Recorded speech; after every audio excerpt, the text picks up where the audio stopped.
What is nuclear testing, and why are people talking about it again?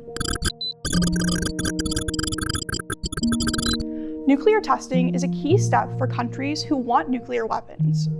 Limits on nuclear testing have represented one of the great successes in arms control. But in recent years, the world has witnessed North Korea's repeated nuclear tests, increased activity at test sites in China, Russia, and the US, and Russia's decision to unratify the treaty banning nuclear tests. The first nuclear test was conducted by the United States in 1945 at the Trinity test site in New Mexico. The Truman administration then used nuclear weapons against Japan in Hiroshima and Nagasaki. The Soviet Union began nuclear testing in 1949, followed by Britain and other countries that had built nuclear weapons. In these early years, most nuclear testing was above-ground testing. These tests inflicted terrible health risks on local populations and resulted in the spread of radioactive dust around the globe. In the late 1950s and 60s, global protests opposed atomic testing.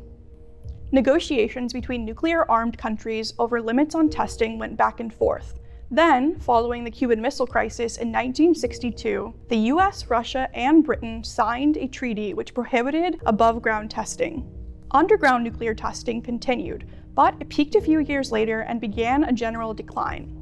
Finally, in 1996, most countries signed on to a treaty banning nuclear weapons explosions. India and Pakistan did not sign on to the treaty and conducted nuclear weapons tests 2 years later in 1998. But since then, the only country to carry out a nuclear weapons test has been North Korea. And to support the treaty, the nations of the world created an international monitoring system with locations around the world to detect nuclear testing.